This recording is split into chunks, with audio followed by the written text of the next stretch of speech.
ಜ್ಞಾನ ಶತಕದ ಬಹುಶಃ 33ನೇ ಶ್ಲೋಕ ಇವತ್ತಿನ ಆಧಾರದ ವಿಷಯವಾಗಿದ್ದು, ಹಿಂದಿನ ಶ್ಲೋಕದಲ್ಲಿ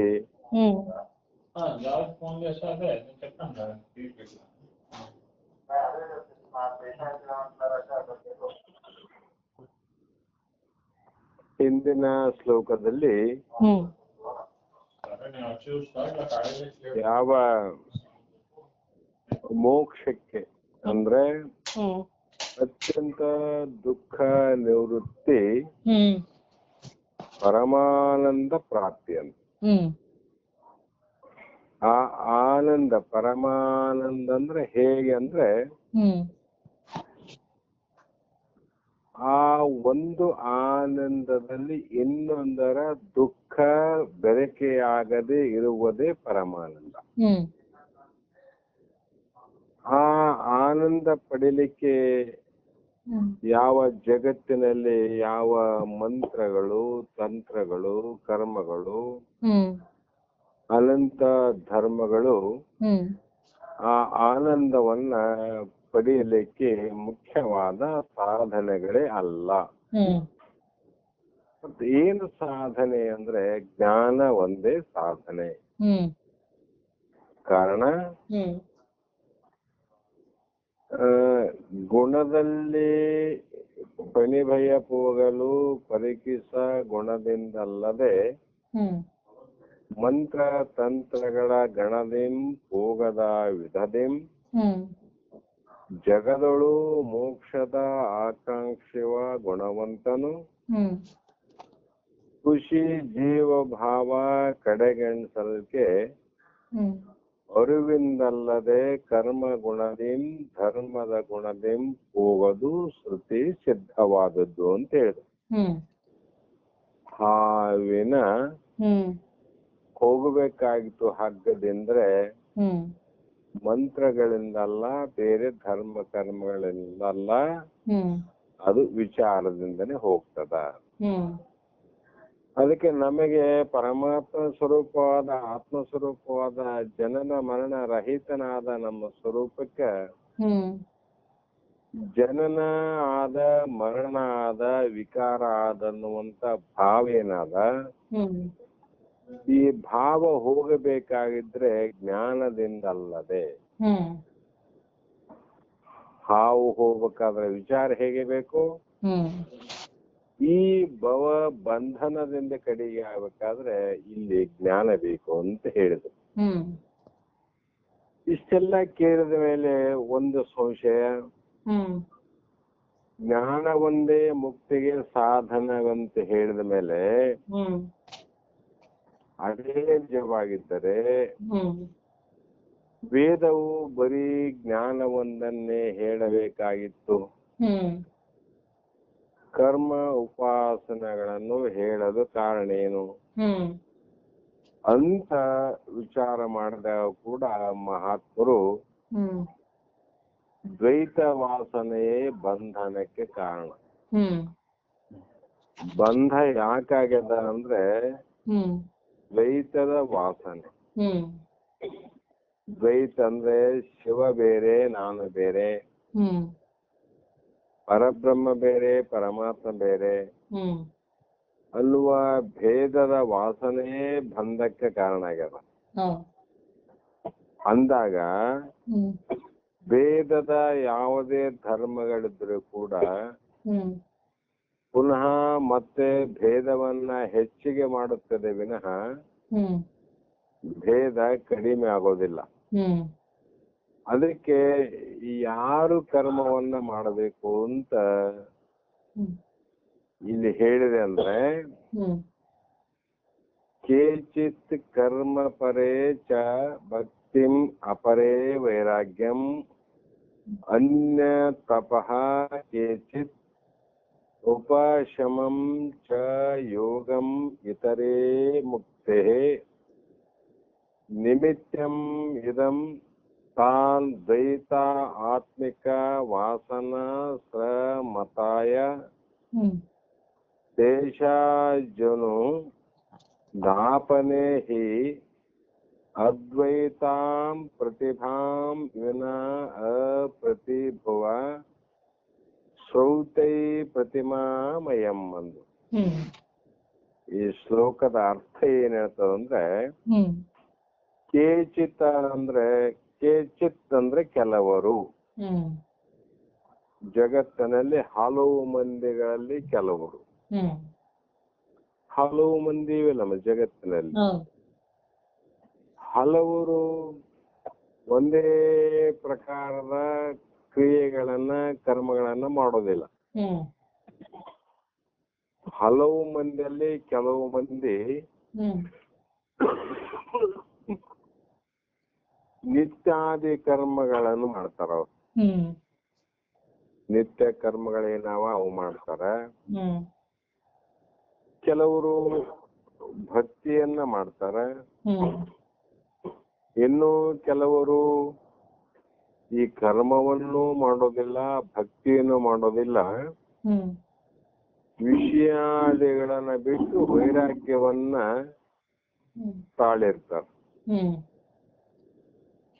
ಇನ್ನು ಕೆಲವರು ಕರ್ಮ ಇಲ್ಲ, ಭಕ್ತಿ ಇಲ್ಲ, ವೈರಾಗ್ಯನೂ ಇಲ್ಲ, ಕೆಲವರು ತಪಸ್ಸನ್ನ ಆಚರಣೆ ಮಾಡ್ತಾರೆ.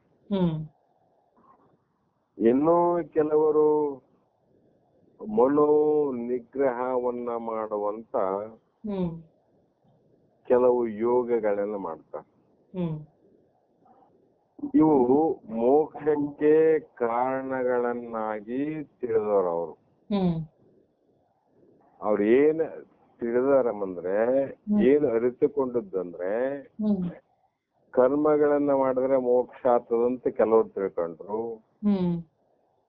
ಭಕ್ತಿಯನ್ನ ಮಾಡಿದ್ರೆ ಮೋಕ್ಷ ಆಗ್ತಂತ ಕೆಲವು ತಿಳ್ಕೊಂಡ್ರು, ಯಾವ ವಿಷಯ ವಸ್ತುಗಳನ್ನ ತ್ಯಾಗ ಮಾಡಿದ್ರೆ ವೈರಾಗ್ಯದಿಂದ ಮೋಕ್ಷ ಆಗ್ತದಂತ ಕೆಲವರು ತಿಳ್ಕೊಂಡ್ರು, ಕೆಲವರು ತಪಸ್ಸನ್ನೇ ಮಾಡಿದ್ರೆ ಮೋಕ್ಷ ಆಗ್ತದ ಅಂತ ಕೆಲವರು, ಕೆಲವು ಮನಸ್ಸನ್ನ ನಿಗ್ರಹ ಮಾಡ್ತಾದರೆ ಅದು ಏಕಾಗ್ರವಾಗಿ ಮೋಕ್ಷ ಆಗ್ತದಂತ ಕೆಲವು ಮಂದಿ, ಇವರೆಲ್ಲ ಇದರಿಂದ ಮೋಕ್ಷ ಆಗ್ತದಂತ ತಿಳ್ಕೊಂಡವ್ರೆ, ಇಲ್ಲಂತಲ್ಲ. ಆದರೆ ಇವ್ಯಾವು ಮೋಕ್ಷಕ್ಕೆ ಕಾರಣಗಳೆಂದು ಅರಿಯಬೇಕಾದರೆ ಅವೆಲ್ಲ ದ್ವೈತ ಭಾವದಲ್ಲಿ. ದ್ವೈತ ಭಾವ ಹೇಗಿದೆ ಅಂದ್ರೆ ಮುಂದೆ ಹೇಳ್ತಾರ, ಸ್ವರೂಪ ಜ್ಞಾನವೊಂದೇ ಮೋಕ್ಷ ಉಪಾಯ ಸಾಧನವೆಂಬುದು ವೇದಾಂತಿಗಳ ವೇದದ ತೀರ್ಮಾನ. ಇದು ಯಾರ ತೀರ್ಮಾನಮ? ವೇದಾಂತಿಗಳ ತೀರ್ಮಾನ. ವೇದದ ಜ್ಞಾನಕಾಂಡದಲ್ಲಿ ಪರಮಾತ್ಮ ಮಾಡಿದ ತೀರ್ಮಾನ. ಇಂಥ ವೇದದ ಜ್ಞಾನ ಒಂದೇ ಮೋಕ್ಷಕ್ಕೆ ಕಾರಣ ಅಂದ್ರೆ ಉಳಿದಂತ ವೇದ ಕರ್ಮ ಉಪಾಸನೆಗಳನ್ನು ಪ್ರತಿಪಾದನೆ ಮಾಡಬಾರದಾಗಿತ್ತು ಅಂದ್ರೆ ಅವು ಮಾಡಬೇಕಂತಾರ. ಅವ್ರು ಕರ್ಮ ಉಪಾಸನೆ ಯಾಕೆ ಮಾಡಬೇಕಾಗಿದೆ ಅಂದ್ರೆ ಮೋಕ್ಷಕ್ಕಾಗಿ ಕರ್ಮ ಉಪಾಸನ ಸಾಧನೆಗಳಲ್ಲ, ಅವು ಅಂತಃಕರಣ ಶುದ್ಧಿಯಲ್ಲಿ ಪರ್ಯಾವಸಾನ ಹೊಂದುತ್ತವೆ. ಅಂತಃಕರಣ ಶುದ್ಧಿ ಮನ ಬುದ್ಧಿ ಚಿತ್ತ ಅಹಂಕಾರವನ್ನ ಶುದ್ಧಿ ಮಾಡೋದಕ್ಕೋಸ್ಕರ, ಮಲದೋಷ ವಿಕ್ಷೇಪ ದೋಷವನ್ನ ಕಳೆದಕ್ಕೋಸ್ಕರ ಅವು ಸಹಾಯ ಮಾಡ್ತಾವ, ಇಲ್ಲಂತಲ್ಲ. ಆದರೆ ಕರ್ಮ ಉಪಾಸನೆಗಳು ಮೋಕ್ಷಕ್ಕೆ ಸಮೀಪ ಸಾಧನಗಳಲ್ಲ. ಇವೇನು ಅಂದ್ರೆ ಪರಂಪರಾ ಸಾಧನಗಳಾಗಿರುತ್ತವೆ. ಪರಂಪರಾ ಸಾಧನ ಇವು ವ್ಯರ್ಥ ಅಂತಲ್ಲ, ಮತ್ತೆ ಇದರಿಂದ ಮೋಕ್ಷ ಆಗ್ತದ ಅಂತ ಅರ್ಥನೂ ಅಲ್ಲ. ಕರ್ಮ ಉಪಾಸನೆ ವ್ಯರ್ಥನೂ ಅಲ್ಲ, ಮೋಕ್ಷ ಆಗ್ತದಂಬ ಅರ್ಥನೂ ಅಲ್ಲ. ಕಾರಣ ಮೊದಲ ಅಧಿಕಾರಿಗಳ ತಾರತಮ್ಯದಿಂದ ಅವರ ಪಾಪದ ಬಿಡುಗಡೆಗಾಗಿ ಕರ್ಮಗಳು ಸಹಾಯ ಮಾಡ್ತವೆ. ಉತ್ತಮ ಕರ್ಮಗಳು ಪಾಪದ ಬಿಡುಗಡೆಗೆ ಏನು ಮಾಡ್ಬೇಕಮ್ಮ? ಪುಣ್ಯವನ್ನೇ ಮಾಡು. ಆ ಪುಣ್ಯದ ಬಲದಿಂದ ಪಾಪದ ಬಿಡುಗಡೆ ಆಗ್ತದ. ನಂತರ ಉಪಾಸನೆಯಿಂದ ಮನೋ ನಿಗ್ರಹ ಆಗ್ತದ, ಏಕಾಗ್ರತೆ ಆಗ್ತದ. ಚಿತ್ತ ಏಕಾಗ್ರತೆ ಆದಾಗ ಮನಸ್ಸು ಪರಿಶುದ್ಧ ಆಗ್ತದ. ಆ ಪರಿಶುದ್ಧವಾದ ಮನಸ್ಸಿನಲ್ಲಿ ನಾನು ಆರು ಅನ್ನುವಂತ ವಿಚಾರ ಉತ್ಪತ್ತಿ ಆಗ್ತದೆ. ವಿವೇಕ ಉತ್ಪತ್ತಿ ಆಯ್ತು ಅಷ್ಟೇ, ಆದ್ರೆ ಅಲ್ಲಿ ಮೋಕ್ಷ ಇಲ್ಲ. ಕಾರಣ ಪರಂಪರಾ ಸಾಧನೆಗಳು. ಈ ತತ್ವಮಸಿ ಮಹಾವಾಕ್ಯ ಅಂತ ಏನ್ ಹೇಳ್ತಾರ, ಅದನ್ನ ತಿಳಿದುಕೊಳ್ಳಲಾಗದ ಜನರ ತತ್ವಮಿ ಅಸಿ ಮಹಾವಾಕ್ಯದ ವಾಚಾರ್ಥ ಲಕ್ಷಾರ್ಥವನ್ನ ಭಾಗ ತ್ಯಾಗ ಲಕ್ಷಣದಿಂದ ಶಿವನ ವಾಚಾರ್ಥವನ್ನ ಜೀವನ ವಾಚಾರ್ಥವನ್ನ ಬಿಟ್ಟು ಲಕ್ಷಾರ್ಥವನ್ನ ಗ್ರಹಿಸಿ ಆ ಪರಮಾತ್ಮನೇ ನಾನು, ನಾನೇ ಆ ಪರಮಾತ್ಮ ಅನ್ನುವಂತ ವಿಚಾರವನ್ನ ತಿಳಿದುಕೊಳ್ಳಲಾಗದ ಜನರು ಕೆಲವು ಮಂದಿ ಯಾರ. ಅವರ ಬುದ್ಧಿಗಳನ್ನ ಉದ್ದೇಶಿಸಿ, ಅವರ ಬುದ್ಧಿಯ ಭೇದದಿಂದ ಉದ್ದೇಶಿಸಿ ವೇದವು ಕರ್ಮ ಉಪಾಸನೆಗಳನ್ನ ಹೇಳಿರುತ್ತದೆ. ಯಾರಿಗೆ ಹೇಳಿದ್ರಮ್ಮ ಅಂದ್ರೆ ಮಂದ ಅಧಿಕಾರಿಗಳನ್ನ ಕುರಿತು ಹೇಳಿದ ವಾಕ್ಯಗಳು. ಅವರು ಇದನ್ನ ಮಾಡ್ತಾ ಮಾಡ್ತಾ ಮಾಡ್ತಾ ಮಾಡ್ತಾ ಮುಂದೆ ಎಂದಾದರೂ ಒಂದು ಜನ್ಮದಲ್ಲಿ ಅವರಿಗೂ ಕೂಡ ಈ ವಿವೇಕ ಉತ್ಪತ್ತಿಯಾಗಿ ಆ ವಿಚಾರವನ್ನ ಸದ್ಗುರುಗಳಿಗೆ ಶರಣಾಗಿ ತನ್ನ ಸ್ವರೂಪ ಜ್ಞಾನವನ್ನ ಮಾಡಿಕೊಳ್ಳಲಿಕ್ಕೆ ಸಾಧ್ಯ ಆಗಬಹುದು ಅಂತಕ್ಕಂಥ ಭಾವದಿಂದ ಅದು ಹೇಳಿದ ಮಾತು. ಆದರೆ ಮುಮುಕ್ಷುವನ್ನು ಕುರಿತು ಸ್ವರೂಪ ಜ್ಞಾನವನ್ನ ಬೋಧಿಸುತ್ತದೆ. ಮುಮುಕ್ಷನ ಕುರಿತು ಏನ್ ಮಾಡ್ತದಂದ್ರೆ ಸ್ವರೂಪ ಜ್ಞಾನ ಬೋಧ ಮಾಡೋದಿಲ್ಲ. ಆದ ಕಾರಣ ಕೆಲವರು ನಿತ್ಯ ನೈಮಿತ್ತಿಕಾದಿ ಕರ್ಮಗಳೇ ಮೋಕ್ಷಕ್ಕೆ ಕಾರಣವೆಂದು ಭಾವಿಸುತ್ತಾರೆ. ಇದು ತಪ್ಪು.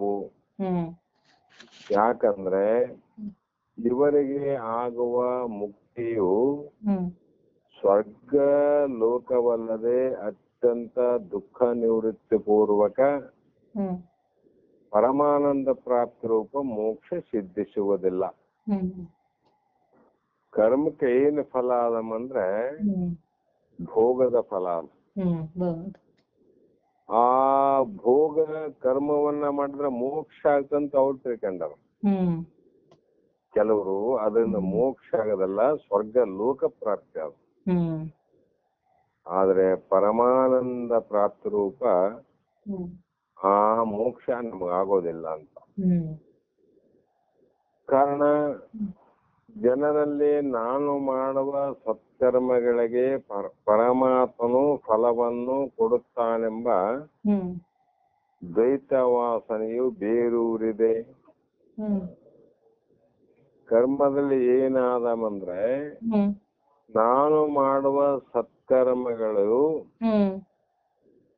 ಅದನ್ನ ಪರಮಾತ್ಮ ಸ್ವೀಕಾರ ಮಾಡಿ ನನ್ನನ್ನ ಮೆಚ್ಚಿ ನನಗೆ ಅನಂತ ಉತ್ತಮವಾದ ಫಲಗಳನ್ನು ಕೊಡುತ್ತಾನೆಂಬ ದ್ವೈತ ವಾಸನ ಅವಲ್ಲಿ.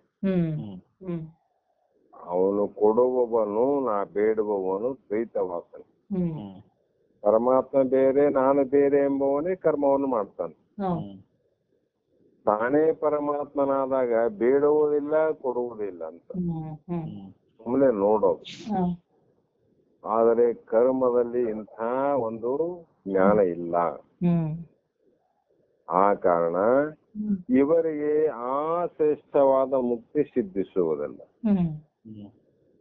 ಯಾವ್ದು ಶ್ರೇಷ್ಠವಾದದ್ದು ಅಂದ್ರೆ ಅತ್ಯಂತ ದುಃಖ ನಿವೃತ್ತಿ, ಪರಮಾನಂದ ಪ್ರಾಪ್ತಿ ರೂಪ. ಜನನ ಮರಣದ ಭಯ ಭೀತಿಯನ್ನ ಹೋಗಲಾಡಿಸುವಂತ ಜ್ಞಾನ ಇವರಿಗೆ ಆಗೋದಿಲ್ಲ. ಆ ಸಾಯವ ಹುಟ್ಟುವ ಭಯ ಅಂತದ್ದು ಇವ್ರ ಕಡೆಯಿಂದ ಹೋಗೋದಿಲ್ಲ ಅಂತ. ಅದರಂತೆ ಕೆಲವರು ಶ್ರವಣಾದಿ ನವವಿಧ ಭಕ್ತಿಗಳಿಗೆ ಮುಕ್ತಿ ಸಾಧನೆ ಒಂದು ಹೇಳ್ತಾರೆ. ಉಪಾಸಕರು ಶ್ರವಣ ಭಕ್ತಿ, ಅರ್ಚನ ಭಕ್ತಿ, ಕೀರ್ತನ ಭಕ್ತಿ ಅಂತ ಏನು ಭಕ್ತಿಗಳಾವ್ರಿ, ಈ ನವವಿಧ ಭಕ್ತಿಗಳೇ 9 ಪ್ರಕಾರ ಭಕ್ತಿ, ಅವೇ ಮುಕ್ತಿಗೆ ಸಾಧನವೆಂದು ತಿಳಿದು ಭಕ್ತಿಯನ್ನು ಮಾಡ್ರಿ ಅಂತ ಹೇಳ್ತಾ ಹೇಳ್ತಾ ಹೇಳ್ತಾ ಹೋಗ್ಬಿಟ್ರು. ಮಾಡ್ತಾ ಮಾಡ್ತಾ ಮಾಡ್ತಾ ಹೋದಂತ ಜನರು ಕೆಲವರಾರ ಜಗತ್ತಿನಲ್ಲಿ. ಇವರಲ್ಲಿಯೂ ಸಹ ಏನಾದ್ರೆ ಭೇದ ಜ್ಞಾನ ನೋಡ್ರಿ. ಭೇದ ಜ್ಞಾನ ರೂಪ ದ್ವೈತ ವಾಸನೆಯೇ ಭೇದ ಜ್ಞಾನ ಇವರಲ್ಲಿ ಮನಸ್ಸಿನಲ್ಲಿ ಮನೆ ಮಾಡಿಕೊಂಡವ್. ಮತ್ತೆ ಭಕ್ತಿ ಯಾರಿಗೆ ಮಾಡಕ್ ಬರ್ತದ್ರಿ? ಪರಮಾತ್ಮನನ್ನು ಬೇರೆ ನಾನು ಬೇರೆ ಎಂದವ್ರಿಗೆ ಭಕ್ತಿ ಮಾಡಕ್ ಬರ್ತದ.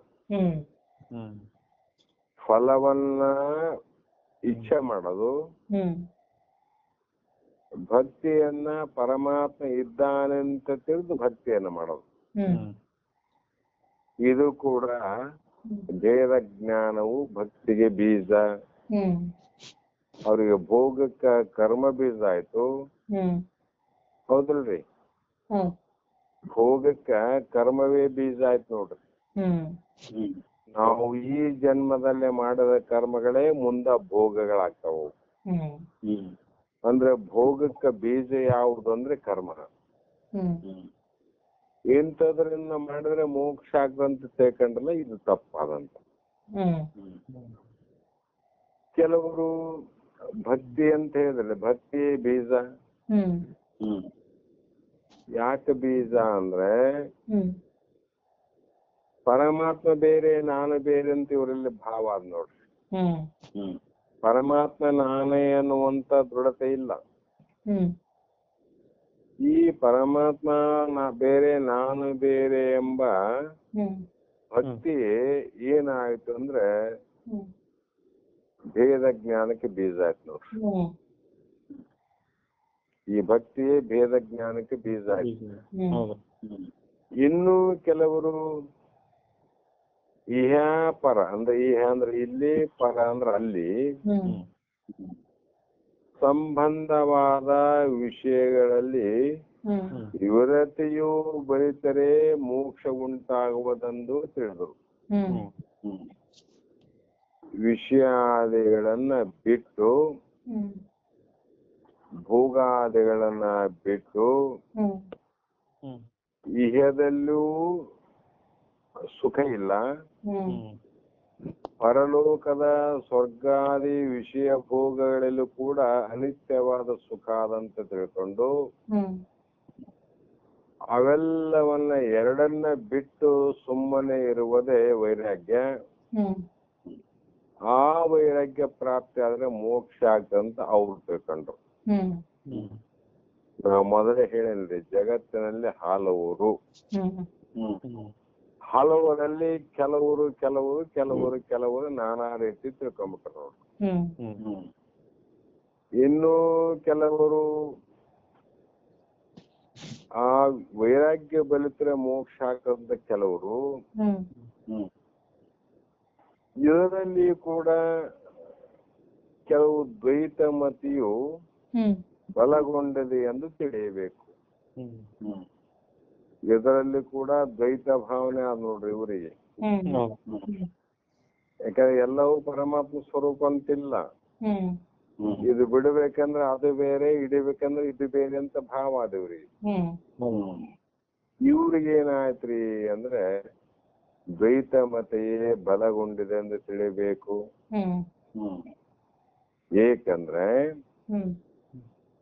ತನಗೆ ಬಿಟ್ಟು ತನ್ನನ್ನ ಬಿಟ್ಟು ದುಃಖವನ್ನು ಉಂಟು ಮಾಡುವ ವಿಷಯಗಳಿರುತ್ತವೆ.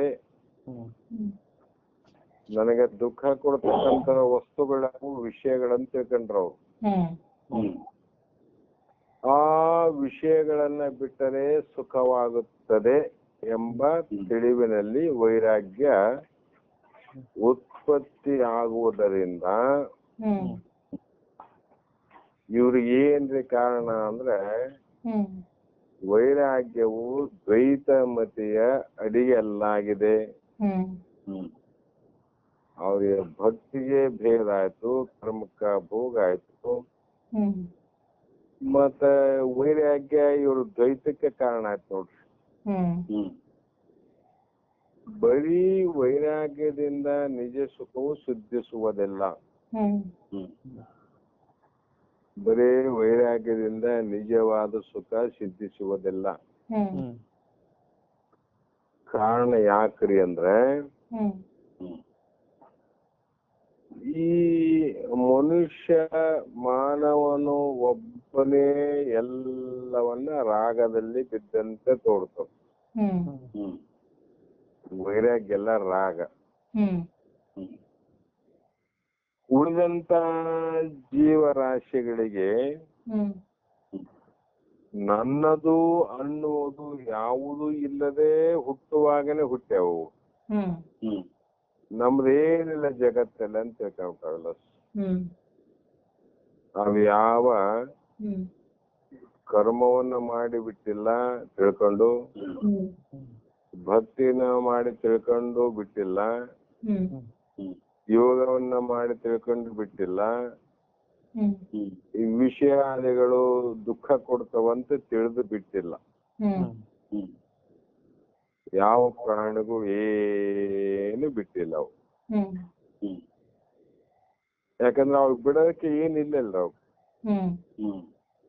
ನಮ್ಗೆ ಎಲ್ಲ ಇದೆ. ಮಾನವನಿಗೆ ಹೆಂಡ್ರಿದ್ದಾರ, ಅವನು ಬಿಡ್ಬೇಕನ್ನಿಸ್ತಾವ. ಮಗ ಇದ್ದವನಿಗೆ ಬಿಡ್ಬೇಕನ್ನಿಸ್ತಾವ. ಅಥವಾ ಹೊಲ ಮನೆ ಆಸ್ತಿ ಅಂತಸ್ತು ಏನೇ ಸಂಬಂಧಗಳು ಬಿಟ್ಟಾಗ ಸುಖ ಆಗ್ತದಂತ ಒಂದೊಂದು ಸಲ ವಿಚಾರ ಮಾಡ್ತಾರೆ.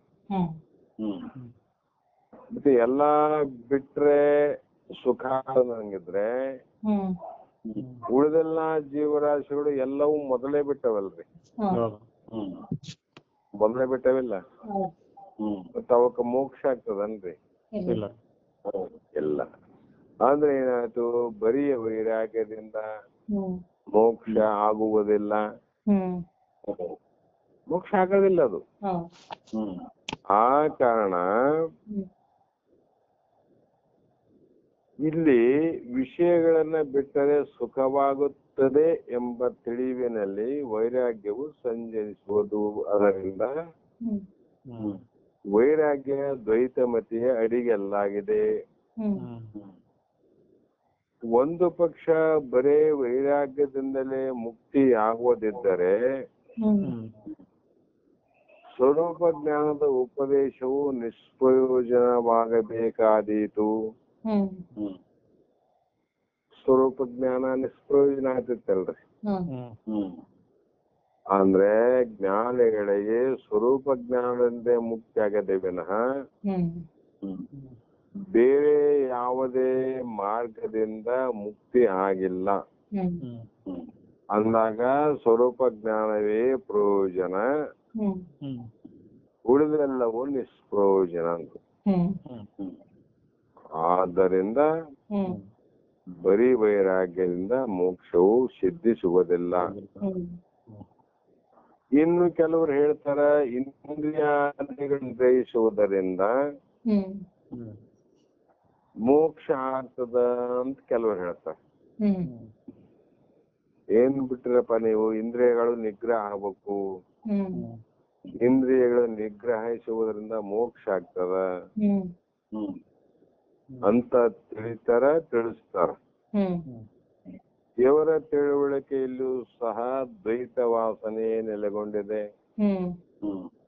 ಇವ್ರು ಇಷ್ಟೆಲ್ಲ ಮಾಡ್ತಾರ ಅಂದ್ರೆ ಇವರಲ್ಲಿ ದ್ವೈತ, ಶಿವ ಬೇರೆ ನಾನು ಬೇರೆ ಈ ಭಾವನೆ ಆದವರಲ್ಲಿ. ಇನ್ನೂ ಕೆಲವರು ವಿಚಾರ ಮಾಡಿದ್ರು ಇವೆಲ್ಲವೂ ನಿಷ್ಪ್ರಯೋಜನ, ಘನವಾದಂತ ಕಷ್ಟಕರವಾದಂತ ತಪಸ್ಸುಗಳನ್ನ ಆಚರಣೆ ಮಾಡಿದ್ರೆ ಮಾತ್ರ ಮೋಕ್ಷ ಆಗ್ತದ ಅಂತ ತಿಳ್ಕೊಂಡು ಯಾವ ಈಗ ನಾವು ನೋಡ್ತೇವೆ ನಾಗಸಾಧುಗಳು ಅಂತ, ನಾಗಸಾಧುಗಳ ಸಂಖ್ಯೆ ಅಮೋಘ. ಅವರೆಲ್ಲ ಒಂದು ರೀತಿಯಿಂದ ಒಂದೊಂದು ಪ್ರಕಾರ ಭಿನ್ನವಾದ ತಪಸ್ಸುಗಳನ್ನ ಆಚರಣೆ ಮಾಡ್ತಾರೆ. ಸತ್ಯ ಹೆಣದ ಮೇಲೆ ಕುಂತು ಮಾಡ್ತಾರ, ಪಂಚಾಗ್ನಿ ಮಧ್ಯದಲ್ಲಿ ಕುಂತು ಮಾಡ್ತಾರ, ಮತ್ತ ಹೆಣದ ಮಾಂಸವನ್ನ ಭಕ್ಷಣೆ ಮಾಡೋದ್ರಿಂದ ಮಾಡ್ತಾರ. ಈ ರೀತಿ ಎಲ್ಲದರಲ್ಲಿ ಪಂಚಾಗ್ನಿ ಅಂದ್ರೆ ಸುತ್ತ ಅಗ್ನಿಯನ್ನ ಕುಂಡಲವನ್ನ ಮಾಡಿ ಮಧ್ಯದಲ್ಲಿ ತಾನು ಕುಂತು ತಪಸ್ಸನ್ನು ಆಚರಿಸಿದರೆ ಅದಕ್ಕೆ ಮೋಕ್ಷವಾಗುವುದೊಂದು ಅವ್ರು ತಿಳ್ಕೊಂಡಾರ. ಅದಕ್ಕೆ ಅವ್ರು ಜೈ ಅಲಕ್ಕಂತ ಮೋಕ್ಷ ಆಗ್ಬಿಟ್ಟಾರ. ಅವ್ರು ಮೋಕ್ಷ ಆಗಿದೆ ನಮ್ಗ. ಇವರ ತಿಳುವಳಿಕೆಯಲ್ಲಿಯೂ ದ್ವೈತ ವಾಸನೆಯು ತುಂಬಿಕೊಂಡಿದೆ. ಇವರಲ್ಲಿಯೂ ದ್ವೈತ ವಾಸನೆಗಳೇ. ನೋಡಮ್ಮ ಎಲ್ಲಿ ಹೋಗ್ತದೆ ಶಾಸ್ತ್ರ. ಇಂತಿಂತ ದೊಡ್ಡ ದೊಡ್ಡ ತಪಸ್ಸು, ಕರ್ಮ, ನವವಿಧ ಭಕ್ತಿ, ಮತ್ತ ವೈರಾಗ್ಯ, ಇಂದ್ರಿಯ ನಿಗ್ರಹ ಇವೆಲ್ಲವನ್ನ ಮಾಡರಿ ಬಹಳ ತಪಸ್ಸುಗಳು ಅವರಂತ ಆಶ್ಚರ್ಯ ಪಡೋದು ಅವಶ್ಯಕತೆ ಇಲ್ಲ. ಅವರೆಲ್ಲ ದ್ವೈತವಾಸಕನಂತಾರ. ದ್ವೈತ ಅದವರೆಲ್ಲ ಅಂತ. ಅವರಲ್ಲೇ ದ್ವೈತ ಅದಂದ್ರೆ ಅದ್ವೈತ ಜ್ಞಾನವನ್ನ ಪಡೆಯೋದು ಯಾವಾಗ ಅಂತ ಅದು ಸಾಮಾನ್ಯ ಅಲ್ಲ, ಪುಣ್ಯಾತ್ಮರಿಗೆ ಅಲ್ಲ. ಇವರ ತಿಳುವಳಿಕೆಯಲ್ಲೂ ದ್ವೈತ ವಾಸನೆ ಅಂತ ಅರ್ಥ ಆಯ್ತು. ಇನ್ನು ಕೆಲವರು ಯಮ ನೇಮಾದಿ ಅಷ್ಟಾಂಗ ಪೂರ್ವಕ ಯೋಗವನ್ನು ಸಾಧಿಸಿದರೆ, ಯಮ ನಿಯಮ ಆಸನ ಪ್ರಾಣಾಯಾಮ ಪ್ರತ್ಯಾಹಾರ ಧ್ಯಾನ ಧಾರಣ ಅಂತ ಇದರಿಂದ ಅವುಗಳನ್ನ ಮಾಡಿದರೆ ಮೋಕ್ಷವಾಗುವುದೆಂದು ತಿಳಿಯುತ್ತಾರೆ. ಇವರಲ್ಲಿಯೂ ಸಹ ಭೇದ ಜ್ಞಾನ ರೂಪ ದ್ವೈತ ವಾಸನೆಯೇ ಕೂಡಿಕೊಂಡಿರುತ್ತದೆ. ಇವರಲ್ಲಿ ಕೂಡ ದ್ವೈತನೇ. ಆದರೆ ಇಂಥ ಅಷ್ಟಾಂಗ ಯೋಗಗಳಿಂದ ಏನಾಗ್ತದ ಅಂದ್ರೆ ಚಿತ್ತ ಚಂಚಲವನ್ನ ಕಳೆಯುವುದಾಗಲಿ, ಸ್ವರೂಪ ಆವರಣವಾದ ಅಜ್ಞಾನವನ್ನು ಕಳೆಯಬೇಕು. ಏನ್ ಕೆಳದ್ರಿ? ಚಿತ್ತ ಚಂಚಲ, ಮನಸ್ಸಿನ ಚಂಚಲ ವೃತ್ತಿಯನ್ನ ಕಳಿತಾ ಕಳಿತಾ ಕಳಿತಾ ಬರ್ತಾವ. ಕಳಿತಾ ಬಂದು ಅದು ಮುಂದ ಒಂದು ರೀತಿ ಕಾರಣವನ್ನು ಉಂಟು ಮಾಡ್ತದೆ. ಆದ್ರೆ ಸ್ವರೂಪಕ್ಕೆ ಆವರಣವಾದ ಅಜ್ಞಾನ ಕಳೆಯೋದಿಲ್ಲ. ಸೂರ್ಯನಿಗೆ ಮರೆಮಾಚಿದ್ದು ಯಾವ್ದ್ರಿ? ಮೋಡ. ಆ ಮೋಡ ಹೋಗತನ ಸೂರ್ಯ ಕಾಣೋದಿಲ್ಲ. ಕಾರಣ ಸೂರ್ಯನನ್ನ ಮರೆಮಾಚಿದ್ದೇ ಮೋಡ. ಅದಕ್ಕೆ ನಮ್ಮ ಸ್ವರೂಪವನ್ನ ಮರೆಮಾಚಿದ್ದು ಯಾವುದಂದ್ರೆ ಅಜ್ಞಾನ.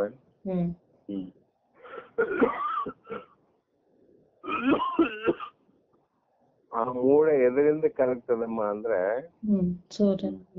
ಬಲವಾದ ವಾಯುವಿನ ಹೊಡೆತದಿಂದ ಮೋಡ ನಾಶ ಆಗ್ತದೆ. ಅದರಂತೆ ಬಲವಾದ ಜ್ಞಾನದಿಂದ ಅಜ್ಞಾನ ನಾಶ ಆಗ್ತದೆ. ಅಂದ್ರೆ ಇವರೆಲ್ಲರೂ ಕೂಡ ಕರ್ಮ ಇದರಿಂದ ಮೋಕ್ಷ ಅಂತ ಅನ್ಕೊಂಡವರೆಲ್ಲರೂ ದ್ವೈತ ವಾಸನೆಯಿಂದೇ ಇರುತ್ತಾರೆ. ಆದರೆ ತತ್ವಮಸಿ ಮಹಾವಾಕ್ಯವನ್ನ ಸತ್ಯದಿಂದ ತಿಳಿದು ಅದರಂತೆ ನಡೆಯನ್ನ ತಂದುಕೊಂಡಂತ ಅದ್ವೈತಿಗಳಾದವ್ರು ಏನ್ ಹೇಳ್ತಾರಂದ್ರೆ ತತ್ವಮಸಿ ಮಹಾವಾಕ್ಯ ವಿಚಾರದಿಂದಲೇ ಮೋಕ್ಷವು. ಎದರಿಂದಾಯ್ತ್ರಿ? ತತ್ವಮಸಿ ಮಹಾವಾಕ್ಯದಿಂದಲೇ ಮೋಕ್ಷ ಸಿದ್ಧಿಸುವುದೆಂದು ಪ್ರಬಲವಾದ ಶ್ರುತಿ ಪ್ರಮಾಣ ವಾಕ್ಯ. ಹಿಂದೆಲ್ಲ ದುರ್ಬಲ ವಾಕ್ಯ ಅಂದ್ರು, ಇಲ್ಲಿ ಪ್ರಬಲ ವಾಕ್ಯ ಅಂದ್ರು. ಕರ್ಮ ಉಪಾಸನ ಯೋಗಾದಿಗಳು ತಪಸ್ಸುಗಳು ದುರ್ಬಲ ವಾಕ್ಯಗಳವಲ್ಲ. ಆದರೆ ಇಲ್ಲಿ ಪ್ರಬಲ ವಾಕ್ಯ ವೇದ ವೇದಾಂತದ ಶಿರೋಭಾಗದಲ್ಲಿರುವಂತ ತತ್ವಮಸಿ ಮಹಾವಾಕ್ಯ. ಇದರಿಂದ ಅಲ್ಲದೆ ಆ ಮುಕ್ತಿಯು ಸ್ವಾನುಭಾವ ಸಂಸಿದ್ಧವಾದದ್ದು. ಇನ್ನು ಯಾಕೆ ಹೇಳ್ಬೇಕಂದ್ರೆ ಮುಕ್ತಿ ಅನ್ನುವಂಥದ್ದು ನಮ್ಮ ಸ್ವರೂಪದ್ದೇ ವಿನಃ ಅದು ಬೇರೆ ಇಲ್ಲ. ಮುಕ್ತಿ ಆದ್ರೂ ಬೇರೆ ಕಡೆ ಇದೆ ರೀ, ಆನಂದ ಬೇರೆ ಎಲ್ಲೋ ಹೊರಗಿದೆ ರೀ. ಅದನ್ನ ಬೇರೆ ಕಡೆಯಿಂದ ತಂದರ್ದ ಮನೆ ಸ್ಟಾಕ್ ಮಾಡ್ಕೇದ್ರಿ ಅನ್ನೋದಲ್ಲ. ಅದು ಮೊದಲೇ ನಾವು ಮುಕ್ತ ಸ್ವರೂಪೀವಿ. ಆ ಕಾರಣದಿಂದ ಬೇರೆ ಬೇರೆಯವರು ಮೋಕ್ಷಕ್ಕಾಗಿ ಹೇಳುವಂತ ಸಾಧನೆಗಳು ಒಂದು ನಿಜವಾದ ಅದ್ವೈತದ ಸಾಧನೆಗಳಲ್ಲ, ದ್ವೈತ ವಾಸನೆ ಉಳ್ಳವರ ಸಾಧನೆಗಳು. ಈ ಭೇದ ಮತಿ ಏನ್ ಮಾಡುತ್ತಂದ್ರೆ ಜನನಕ್ಕೆ ಅಂದ್ರೆ ಜನನ ಮರಣ ದುಃಖಕ್ಕೆ ಬೀಜ ಆಯ್ತು ನೋಡ್ರಿ. ಕರ್ಮ ಭೋಗಕ್ಕೆ ಬೀಜ,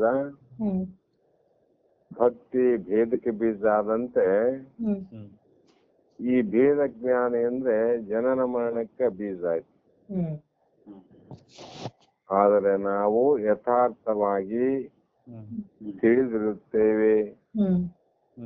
ಇಷ್ಟೆಲ್ಲಾ ದೋಷಗಳು ಇರುವುದರಿಂದ ನಾವು ತಿಳಿದುಕೊಂಡದ್ದು ಯಥಾರ್ಥ ಅಂದ್ರೆ ಇದ್ದಕ್ಕಿದ್ದಂಗೆ ತಿಳ್ಕೊಂಡಿವಿ. ಅದಕ್ಕೆ ಇದ್ದಕ್ಕಿದ್ದಂತೆ ನಾವು ಬ್ರಹ್ಮ ಸ್ವರೂಪಗಳಿದ್ದೀವಿ, ಇದ್ದಕ್ಕಿದ್ದಂತೆ ಶಿವ ಸ್ವರೂಪಗಳಿದ್ದೀವಿ. ಆ ಕಾರಣ ಅಹಂ ಬ್ರಹ್ಮಾಸ್ಮಿ, ನಾ ಪರಮಾತ್ಮನಿದ್ದೇನೆ ಅನ್ನುವ ಸ್ವರೂಪ ಜ್ಞಾನ ಒಂದೇ ಮೋಕ್ಷಕ್ಕೆ ಪರಮ ಸಾಧನ. ಮೋಕ್ಷಕ್ಕ ಪರಮ ಅಂದ್ರೆ ಶ್ರೇಷ್ಠವಾದ ಸಾಧನ ಯಾವುದೊಂದು ಜ್ಞಾನ. ಅದಕ್ಕ ಆ ಶ್ಲೋಕವನ್ನ ಭಾಷಾಂತರ ಮಾಡ್ತಾರ. ಇದರಲ್ಲಿ ಏನ್ ಹೇಳಿದ್ರು ಅಂದ್ರೆ ಕೆಲವರು ಕರ್ಮದಿ, ಕೆಲವರು ಯೋಗದಿ, ಕೆಲವರು ತಪದಿಂ, ಚಿತ್ತ ಶಮನದಿ, ಕೆಲವರು ಮನೋನಿಗ್ರಹ ಮಾಡೋದ್ರಿಂದ ಅಂತ, ಕೆಲವರು ಭಕ್ತಿಯಿಂದಲೇ ಮುಕ್ತಿ ಆಗುವುದೆಂದು. ಇದ್ರಾಗ ಯಾವ್ದನ್ನ ಮಾಡಪ್ಪ ಮುಕ್ತಿ ಆದಂತ ಹೇಳ್ಬಿಟ್ರು ಅವ್ರು. ತಿಳಿವರು, ಈ ರೀತಿ ತಿಳಿದುಕೊಂಡವರು ಅವರಲ್ಲಿ ದ್ವೈತ ವಾಸನೆ ಉಳಿದಿರುವುದು. ಅವರಲ್ಲಿ ದ್ವೈತ ಉಳ್ಕೊಂಡ್ ನೋಡ್ರಿ. ಅದ್ವೈತಗಳೇ ಏನ್ ಹೇಳ್ತಾರಂದ್ರೆ ತಾಮ್ ತಿಳಿವಿನಿಂದಲೇ ಮುಕ್ತಿ ಪೀಡುವರು. ಇದು ಶ್ರುತಿಯ ಮತವು.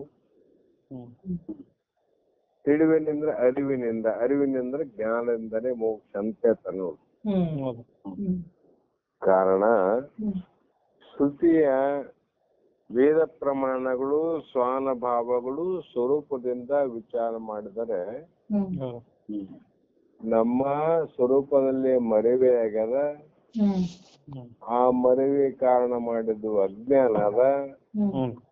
ಆ ಅಜ್ಞಾನ ನಿರ್ಮೂಲ ಆಗೋದು ಜ್ಞಾನದಿಂದ ಅದ. ಅದಕ್ಕೆ ಜ್ಞಾನದಿಂದಲೇ ಮೋಕ್ಷ ಅಂತ ನಾವ್ ಹೇಳ್ತೇವಂತವ್. ಸತ್ಯ ಅದಲ್ರಿ.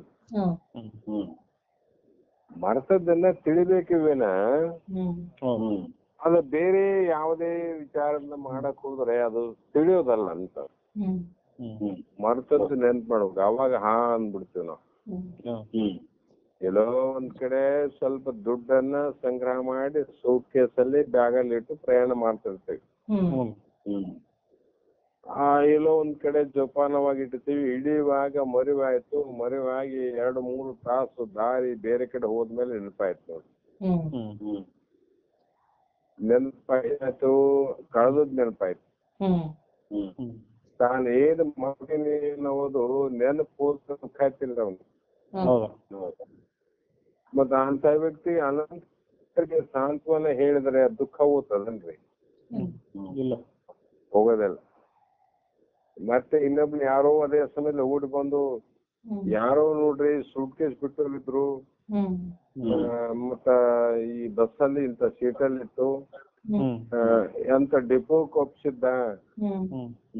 ಆ ಡಿಪೋ ಮ್ಯಾನೇಜರು ಅವರು ಎಲ್ಲ ವಿಚಾರ ಮಾಡಿ ಕಂಡಕ್ಟರ್ ಎನ್ಕ್ವೈರಿ ಮಾಡಿ ಎಲ್ಲಿ ಹಿಡದ ಹೇಗೆ ಹಿಡದ ಅಂತ ವಿಚಾರ ಮಾಡಿ ಬೇರೆ ಯಾವುದೇ ರೀತಿಯಿಂದ ವಿಷಯಗಳನ್ನ ಬಿತ್ತರಪಡಿಸಿ ಇಂಥವ್ರು ಸೂಟ್ ಕೇಸಲ್ಲಿ ಇಂಥ ಬಸ್ಸಲ್ಲಿ ಕಳ್ಕೊಂಡಿದ್ದಾರೆ.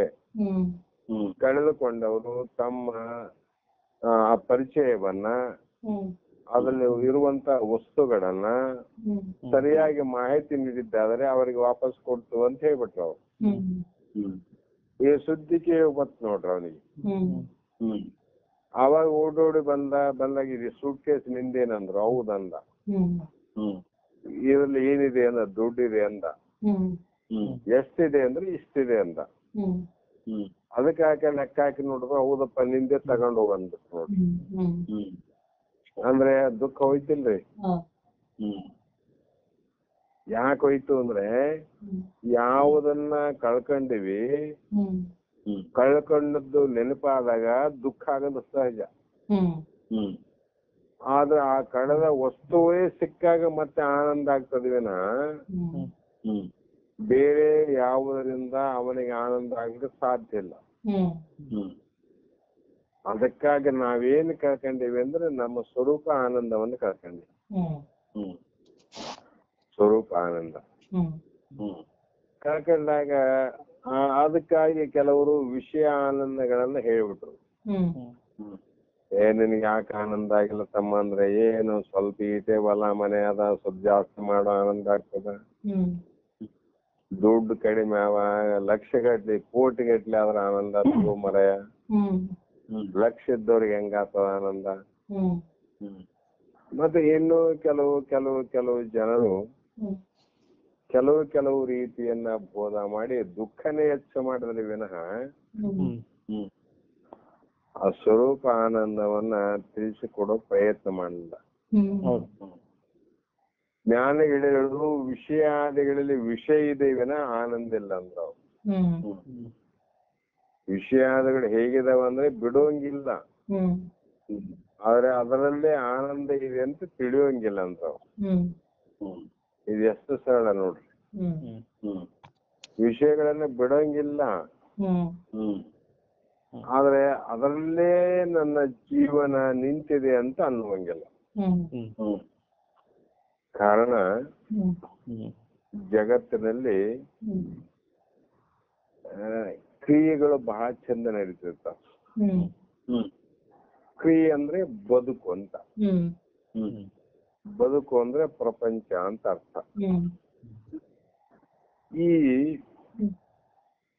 ಈ ಕ್ರಿಯೆಗಳಲ್ಲಿ ಏನಿದೆ ಅಂದ್ರೆ ಯಾವಾಗ ನಿರಂತರವಾಗಿ ನಡೀತಕ್ಕಂತ ಕ್ರಿಯೆಗಳಿವು.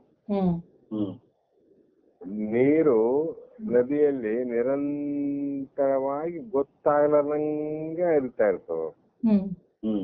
ನೋಡಿದ್ರೆ ಗೊತ್ತೇ ಆಗೋದಲ್ಲ ಅದು. ದೂರ್ಲಿದ್ದ ನೋಡಿದ್ರೆ ನದಿ ನೀರ ಹರಿಯೋದು ಗೊತ್ತಾಗಲ್ಲ. ಆದ್ರೆ ನಿರಂತರವಾಗಿ ಕ್ಷಣ ಕೂಡ ಅದಕ್ಕೆ ಪುರುಸತ್ತಿಲ್ಲದೆ ಹರಿತಾ ಹರಿತಾ ಹರಿತಾ ಇರ್ತಾವ.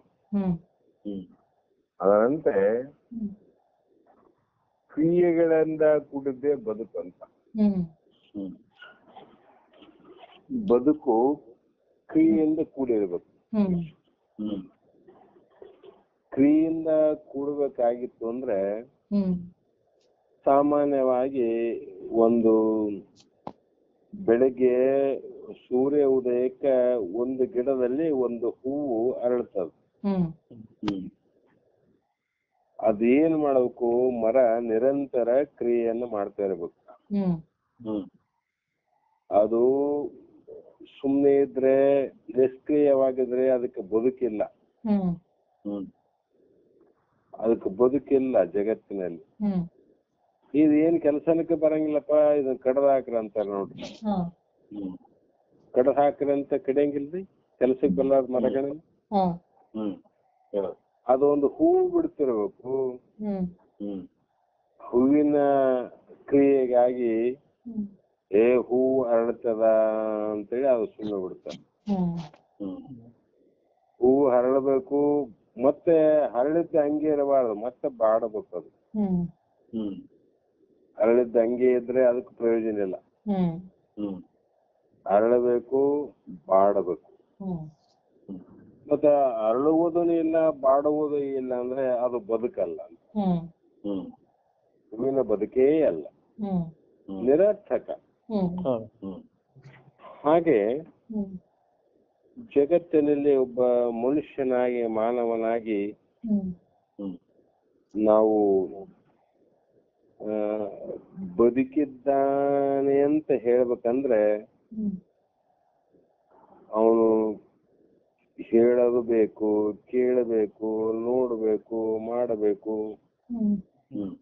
ಆನಂದ ಪಡಬೇಕು, ಕೆಲಸ ದುಃಖ ಪಡಬೇಕು. ಈ ಎಲ್ಲಾ ಕ್ರಿಯೆಗಳ ಅಖಂಡ ಪ್ರಭಾವಿ ಬದುಕು ಅಂತ. ಇದು ಎಲ್ಲರ ಜೀವನದಲ್ಲಿ ಇರ್ತದೆ ನೋಡ್ರಿ, ಒಬ್ರಿಗೆಲ್ರಿ. ಅಂದ್ರೆ ಒಬ್ಬೊಬ್ಬರಿಗೆ ಒಂದೊಂದು ರೀತಿ ಪ್ರಕಾರ ಬೇರೆ ಇರ್ಬೋದು ವಿನಃ, ಆದರೆ ಇವೆಲ್ಲ ಇರ್ತಕ್ಕಂಥ ಕ್ರಿಯೆಗಳು ಇವು ಇದ್ರನೇ ಬದುಕು. ಅದರಂತೆ ಈ ಒಂದು ಮನುಷ್ಯ ಈ ಜಗತ್ತಿನಲ್ಲಿ ಇರಬೇಕು. ಇದ್ದ ಮೇಲೆ ದೇವರು ಕೊಟ್ಟಂತ ಕಣ್ಣನ್ನ ಕಣ್ಣು ತೆರೆದು ಜಗತ್ತಿನಲ್ಲಿ ಬಾಳ್ಬೇಕಂತ. ಹೆಂಗ್ ಬಾಳ್ಬೇಕ್ರಿ? ಕುರುಡನಂತೆ ಜಗತ್ತಿನಲ್ಲಿ ಬಾಳೋದಲ್ಲ, ಕಣ್ಣು ತೆರೆದು ಬಾಳಬೇಕು. ಕಣ್ಣು ಮುಚ್ಚಿ ಬದುಕಿದ್ರೆ ಏನಾಗ್ತದ್ರಿ ಅಂದ್ರೆ ಕಣ್ಣಿದ್ದು ಪ್ರಯೋಜನ ಇಲ್ಲ ಅಂತ. ಕಣ್ಣು ಮುಚ್ಚಿ ಬದುಕಿದ್ರೆ ಕಣ್ಣಿದ್ದು ಪ್ರಯೋಜನ ಇಲ್ಲ. ಅದಂತೆ ಜಗತ್ತಿನಲ್ಲಿ ಕತ್ತಲು ಇರ್ತದೆ, ಇಲ್ಲಂತಲ್ಲ. ಆದರೆ ಆ ಕತ್ತಲೆಯಲ್ಲೇ ಒಂದು ಸಣ್ಣ ದೀಪ ಹಚ್ಚಿಕೊಂಡು ಬದುಕಬೇಕಂತ. ಕತ್ತಲು ಇರಬಾರ್ದಂತಲ್ಲ, ಕತ್ತಲಲ್ಲಿ ಒಂದು ದೀಪ, ಸಣ್ಣ ದೀಪ. ಆ ದೀಪ ಸಾಲದು. ದೀಪ ಹಚ್ಚಿದ ಮೇಲೆ ಕಣ್ಣು ಮುಚ್ಚಬಾರ್ದಂತ, ಕಣ್ಣು ತೆರಿಬೇಕು ಸ್ವಲ್ಪ. ಬರೇ ಕಣ್ಣು ತೆರೆದು ಸಾಲದು. ಆ ಏನ್ ಕಣ್ಣಿಗೆ ಕಾಣ್ತದ ಅದನ್ನ ಸರಿಯಾಗಿ ನೋಡ್ಬೇಕಂತ. ಕತ್ತಲಲ್ಲಿ ದೀಪ ಹಚ್ಚಬೇಕು, ದೀಪ ಹಚ್ಚಿ ಕಣ್ಣು ತೆರೆಯಬೇಕು. ತೆರೆದಂತ ಸಮಯದಲ್ಲಿ ಕಣ್ಣಿಗೆ ಏನೇನು ಕಾಣ್ತದೆ ಅದನ್ನೆಲ್ಲವೂ ಕೂಡ ಸ್ವಲ್ಪ ಸರಿಯಾಗಿ ನೋಡ್ಬೇಕಂತ. ಸರಿಯಾಗಿ ನೋಡೋದಂದ್ರೆ ಇದ್ದಕ್ಕಿದ್ದಂತೆ ನೋಡು ನಿರೀಕ್ಷಣೆ ಅಂತ. ಇದ್ದಕ್ಕಿದ್ದಂಗೆ ನೋಡೋದು. ಯಾಕಂದ್ರೆ ನಾವು ಕಂಡಂತೆ ಅದು ಇದೆಯೋ ಅಥವಾ ಇಲ್ಲವೋ ಅಂತ ಮೊದಲು ತಿಳ್ಕೋಬೇಕು. ಅಂದ್ರೆ ಡಾಕ್ಟ್ರೆ, ನಾವು ಕಂಡಂತೆ ಅದು ಇದೆಯೋ ಅಥವಾ ಇಲ್ಲವೋ ಅಂತ ನೋಡ್ಬೇಕಂದ್ರೆ ವಿಚಾರ ಮಾಡ್ಬೇಕಂತ ಅರ್ಥ ಆಯ್ತು ನೋಡು, ವಿವೇಕ. ಮಾಡಿದ್ರೆ ಇದು ಪರೀಕ್ಷಣೆ. ಈ ಎರಡೂ ರೀತಿಯಿಂದ ನಮಗೆ ಸರಿಯಾದ ಜ್ಞಾನ ಆಗ್ತದೆ. ಸೀತೆ ಅರಣ್ಯದಲ್ಲಿ ಇದ್ಲು, ರಾಮ ಒಂದೇ ನನಗೆ ಬೇಕು, ಉಳಿದ ಯಾವುದು ಕೂಡ ನನಗೆ ಬೇಕಾಗಿಲ್ಲ ಅಂತ ಒಂದು ರಾಜ್ಯವನ್ನ, ರಾಜ್ಯದ ಧರ್ಮ ಪತ್ನಿಯಾದಂತ ರಾಣಿ ಎಲ್ಲವನ್ನ ಬಿಟ್ಟು ರಾಮಂದೇ ಸಾಕಂತ ಓಡೋಡಿ ಬಂದಂತ ಧರ್ಮ ಪತ್ನಿ. ಆದ್ರೆ ಆಕೆ ಕೂಡ ಒಂದು ಸಲ ನೋಡಿದ್ಲು, ಏನು ಅಂದ್ರೆ ಚರ್ಮದ ಚಿಗುರಿಯನ್ನು ನೋಡಿದ್ಲು. ಕಣ್ಣಿತ್ತು, ಆಹ್ಲಾದಕರವಾಗಿತ್ತು, ಬೆಳಕಿತ್ತು, ಕಾಡಿತ್ತು, ಸುಂದರವಾಗಿತ್ತು. ಆ ಒಂದು ಅರಣ್ಯದಲ್ಲಿ ಒಂದು ಚಿಗುರೆ ಓಡಿ ಬಂತು. ಓಡಿ ಬಂದ ತಕ್ಷಣ ಬಂಗಾರದ ಜಿಂಕೆ ಅಂತ ಭಾವ ಬಂತು, ಅದು ಬೇಕು ಅಂತ ನೋಡ್ರಿ. ಆದ್ರೆ ಚಿಗುರೆ ನೋಡಿಲ್ಲು, ತಪ್ಪಲ್ಲ, ಅದು ಇದ್ದಕ್ಕಿದ್ದಂಗೆ ನೋಡಲ್ಲ ಆಕೆ. ಚಿಗುರೆ ಎನ್ನುವಂಥದ್ದು ಒಂದು ಪ್ರಾಣಿ, ಅದು ಬಂಗಾರ ಸಮಾನ ಆಗ್ಲಿಕ್ಕೆ ಸಾಧ್ಯನೇ ಇಲ್ಲ. ಬಂಗಾರದ ಹೋಲಿಕೆ ಬಣ್ಣ ಇರ್ಬೋದು ವಿನ ನಿಜವಾದ ಬಂಗಾರದ ಜಿಂಕೆ ಅಲ್ಲ ಅಂತ ನೋಡಲ್ಲ. ಹೆಂಗ್ ನೋಡಿಲ್ರಿ, ಇದ್ದಕ್ಕಿದ್ದಂಗ್ ನೋಡ್ಲಲ್ಲ ನೋಡಕ್ಕೆ. ಅದಕ್ಕೆ ಏನಾಯ್ತ್ರಿ ಅಂದ್ರೆ ಮುಂದ ರಾಮಾಯಣ ಆಯ್ತು. ಕಾರಣ ಆಯ್ತಿಲ್ಲ ರಾಮಾಯಣಕ್ಕೆ. ಸತ್ಯದ ದರ್ಶನ ಆಗ್ಲಿಲ್ಲ ಆಕಿ. ಸೀತೆಗೆ ಸತ್ಯದ ದರ್ಶನ ಆಗ್ಲಿಲ್ಲ, ಮಿಥ್ಯ ದರ್ಶನ ಆಯ್ತು ನೋಡ್ರಿ.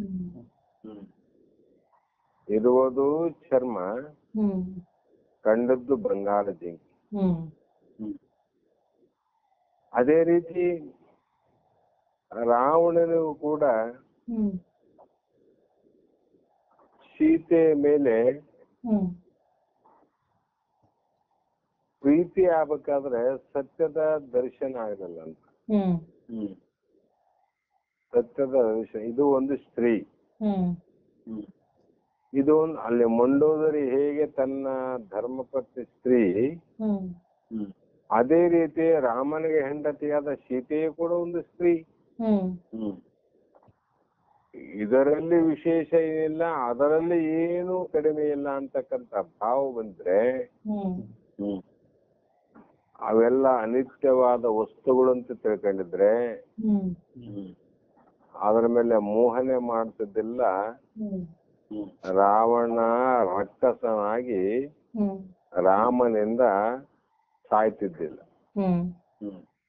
ಇವ್ರಿಗೇನಾಯ್ತು, ಇದ್ದಕ್ಕಿದ್ದಂಗೆ ನೋಡಕ್ ಬರ್ಲಿಲ್ಲ ಅಂತ. ಆದ್ರೆ ಇದ್ದಕ್ಕಿದ್ದಂಗೆ ನೋಡ್ಬೇಕಾಗಿದ್ರೆ ಏನ್ರಿ ಅಂದ್ರೆ ಜ್ಞಾನ ಅಂತ. ಜ್ಞಾನ ಇದ್ದಕ್ಕಿದ್ದಂಗೆ ನೋಡೋದು. ಇದಕ್ಕೇನಂತಾರ ಜ್ಞಾನ ಯೋಗ ಅಥವಾ ಜ್ಞಾನ ಒಂದೇ. ಇದರಿಂದ ಜಗತ್ತಿನಲ್ಲಿ ಏನಾಗ್ತಂದ್ರೆ ಸತ್ಯವನ್ನ ಇದ್ದಕ್ಕಿದ್ದಂಗೆ ತಿಳ್ಕೊಂಡದ್ದಾದ್ರೆ ಶಾಂತಿ ಸಮಾಧಾನ ತಾನಾಗೆ ಆಗ್ತವ. ಸುಮ್ನೆ ತಿಳ್ಕೊಂಡ್ರೆ ಏನನ್ನ ಕೈಯಲ್ಲಿ ಏನೋ ಒಂದು ಕಾಗದ ಇತ್ತು, ಅದು ಒಂದು ಪ್ರಿಂಟ್ ಹಾಕಿತ್ತು, ಗವರ್ನರ್ ಶೀಲ್ ಇತ್ತಂದ್ರೆ ದುಡ್ಡು ಅಂತೀವಿ ನಾವು, ಇದು ನೋಟ್ ಅಂತ ಆಯ್ತು ನೋಡ್ರಿ. ಆದ್ರೆ ಅದ್ರೊಳಗೆ ಇರ್ತಕ್ಕಂಥದ್ದು ಏನದ, ಕಾಗದನೇ ಅದ, ಪೇಪರೇ ಅದ. ಆದ್ರೆ ಅದು ನೋಟ್ ಆಗಿ ಪರಿವರ್ತನೆ ಆಗ್ಯದ, ಆಗ್ಲಿಲ್ಲ ಅಂತಲ್ಲ. ಆದರೆ ಇದು ಮೊದಲು ಏನಿತ್ತಂದ್ರೆ ಕಾಗದೇ ಆಗಿತ್ತು ಅಂದಾಗ ದೊಡ್ಡ ಭ್ರಮೆ ಆಗೋದಿಲ್ಲ. ಅದನ್ನ ಬಹಳ ಮನೆ ತುಂಬಿದ್ರು ಕೂಡ ಅದು ಕಾಗದನೇ ಅದ. ಮನೆ ಖಾಲಿ ಮಾಡಿದ್ರು ಕಾಗದನೇ ಕಾಲಾಗಿದೆ ವಿನಃ ನಂದೇನು ಹೋಗ್ಯದ ಅಂತಕ್ಕಂಥ ಶಾಂತಿ ಸಮಾಧಾನ ಆಗ್ತದೆ. ಇಲ್ಲಂದ್ರೆ ಅಶಾಂತಿ ಆಗ್ತದ ನೋಡ್ರಿ ಜಗತ್ತಿನಲ್ಲಿ. ನಾವು ಪಡ್ಕೊಂಡಾಗ ಸುಖ ಆಗ್ತದ, ಕಳ್ಕೊಂಡಾಗ ದುಃಖ ಆಗ್ತದ. ಯಾಕಂದ್ರೆ ಆ ಸುಖ ದುಃಖ ಅನ್ನುವಂಥದ್ದು ಜಗತ್ತಿನ ಒಂದು ಪ್ರವಾಹ ಅಂತಿದು. ನಿರಂತರ ನಡೀತಾ ಇರ್ತಾವ ಕ್ರಿಯೆಗಳು. ಆ ಕಾರಣಕ್ಕಾಗಿ ಎಲ್ಲವನ್ನ ನಾವು ಹೇಗೆ ತಿಳಿಬೇಕಂದ್ರೆ, ನಾವು ನೋಡಿದಂತ ವಸ್ತು ಇದ್ದಕ್ಕಿದ್ದಂಗ ಆದಿಲ್ಲ ಅಂತ ತಿಳ್ಕೊಂಡ್ರೆ ಸಾಕು. ನೋಡ್ಲಾರ್ದ ವಸ್ತುಗಳ ಬಗ್ಗೆ ವಿಚಾರ ಮಾಡೋದು ಬೇಕಾಗಿಲ್ಲ. ಅಂದ್ರೆ ಇದ್ದಕ್ಕಿದ್ದಂಗೆ ಅಂದ್ರೆ ಜ್ಞಾನದಿಂದ ನೋಡ್ಬೇಕಂದ್ರೆ ಜ್ಞಾನ ಅಂದ್ರೆ ಇದು ಎಲ್ಲಿ ಏನು ಆನಂದ ಆದೇನು ಅಂದ್ರೆ ಇದು ನಿಜನ ಮಾಯನ ಅಂತ ತಿಳ್ಕೊಬೇಕು. ನಿಜ ಯಾವುದು, ಮಾಯ ಯಾವುದು, ಸತ್ಯ ಯಾವುದು, ಮಿಥ್ಯ ಯಾವುದು ಅನ್ನುವಂಥದ್ದನ್ನ ವಿಚಾರ ಮಾಡಿಕೊಡ್ತಕ್ಕಂಥದ್ದು ಎಲ್ಲಿ ಅಂದ್ರೆ ಜ್ಞಾನದಿಂದ. ಅದನ್ನ ಸ್ಪಷ್ಟವಾಗಿ ತಿಳಿಬೇಕಂದ್ರು. ನಾವು ನೋಡಿದ್ದೇನಪ್ಪಾ, ಈ ಶರೀರ ನೋಡಕತ್ತೀವಿ ಎಲ್ಲರೂ, ಹೌದಲ್ರಿ? ಶರೀರ ಮತ್ತೆ ಇದು ಹೇಗಿದೆ ಅಂದ್ರೆ ಮಿಥ್ಯವಾಗಿದೆ ನೋಡ್ರಿ. ಶರೀರ ಮಿಥ್ಯ ಅದಲ್ರಿ. ಇದು ಒಂದು ಹೂವ, ಅದು ಬಿಡಬೇಕು, ಬಾಡಬೇಕು, ಮತ್ತೆ ನಾಶ ಆಗ್ಬೇಕು. ಅದು ನಿರಂತರ ಕ್ರಿಯೆ. ಅದು ಅದಂತೆ ದೇಹ ಅನ್ನುವಂಥದ್ದು ಇದು ಬರಬೇಕು, ಇರಬೇಕು, ಮತ್ತೆ ನಾಶ ಆಗ್ಬೇಕು. ಇದು ಹೂವಿನ ಕ್ರಿಯೆ ಇದ್ದಂತೆ ದೇಹದ ಕ್ರಿಯೆ ಅದು. ಈಗ ಅರ್ಥ ಆಯ್ತ್ರಿ? ದೇಹದ ನಿರಂತರ ಕ್ರಿಯೆ ಅದು. ಆದರೆ ಇದರ ಒಳಗೆ ಇರುವಂತ ಅಕ್ರಿಯನಾದ ನಾನಿದ್ದೀನಿ ಅಂತ. ಯಾರು ನೀವು? ಅಕ್ರಿಯನಾದಂತ ಪರಮಾತ್ಮ, ಅಕ್ರಿಯನಾದಂತ ಪರಬ್ರಹ್ಮ. ಪರಬ್ರಹ್ಮನಲ್ಲಿ ಕ್ರಿಯೆ ಮಾಡ್ತಕ್ಕಂಥದ್ದೇನಾದ ಶರೀರದಾದ ವಿನಃ ಆತ್ಮನ ಧರ್ಮಗಳಲ್ಲ. ಕಾರಣ ಅಕ್ರಿಯ ನಾನು. ನದಿ ನಿರಂತರ ಪ್ರವಾಹ ಅಂತ ಹೇಳಿದ್ವಿ ನಾವು. ನಿರಂತರವಾಗಿ ನೀರು ಹರಿತಾ ಇರ್ತದೆ. ಅದರ ಮೇಲೆ ಲಕ್ಷ ಲಕ್ಷ ಕ್ಯೂಸಿಕ್ ನೀರು ಕೂಡ ಹರಿದು ಹರಿದು ಹರಿದು ಹೋದ್ರು ಕೂಡ ಆ ನದಿ ಮಾತ್ರ ಎಲ್ಲಿದ್ದದ್ದು ಅಲ್ಲೇ ಅನ್ನೋದು. ನದಿ ತಳ ಅಕ್ರಿಯ, ಪ್ರವಾಹ ಕ್ರಿಯ. ಯಾಕಂದ್ರೆ ಆ ನದಿ ಏನದ ತಳನೇ ಇದಕ್ಕ ಆಶ್ರಯ ಕೊಟ್ಟದ, ಕ್ರಿಯೆಗೆ ಆಶ್ರಯ ಕೊಟ್ಟದ. ಅದನ್ನು ಕ್ರಿಯೆ ನೀರಿನ ಜೊತೆಯಲ್ಲಿ ಅದನ್ನೇ ಕ್ರಿಯೆ ಮಾಡ್ತಿದ್ರೆ ಜಗತ್ತೆಲ್ಲಿ ಇರ್ತತ್ರಿ? ನೀರಿನ ಕ್ರಿಯೆ ಇದ್ದಂಗ ಭೂಮಿ ಕ್ರಿಯೆ ಏನಿತ್ತು ಅದನ್ನು ಅರ್ಧಂಗ ಹೋಗ್ತಿತ್ತಂದ್ರೆ ಜಗತ್ತೆಲ್ಲಿ ಉಳಿತಿತ್ತು? ಯಾವ ನದಿ ಉಳಿತಿದ್ದಿಲ್ಲ, ಹಳ್ಳ ಉಳಿತಿದ್ದಿಲ್ಲ, ಕೊಳ್ಳ ಉಳಿತಿದ್ದಿಲ್ಲ. ಎಲ್ಲವೂ ಜಲಮಯವಾತಿತ್ತು ಜಗತ್. ಆದ್ರೆ ಭೂಮಿ ಅಕ್ರಿಯವಾಗಿ ಕ್ರಿಯೆಗೆ ಆಸ್ಪದ ಕೊಟ್ಟ ನೋಡ್ರಿ. ಎಷ್ಟು ನೀರು ಹೋಗ್ತದ. ಆದ್ರೂ ಕೂಡ ತನ್ನ ಅಚಲವಾಗಿ ತನ್ನ ಸ್ವರೂಪ ಸ್ಥಿತಿಯಲ್ಲಿಯೇ ಆ ಭೂಮಿ ಆದ ಅದರ ತಳ. ಅದರಂತೆ ಪರಮಾತ್ಮನಾದಂತ ನನ್ನಲ್ಲಿ ಕ್ರಿಯಾರೂಪವಾದಂತ ಅನಂತ ಜನ್ಮಗಳು, ದೇಹಗಳು ಬರ್ತಾವ ಹೋಗ್ತಾವ.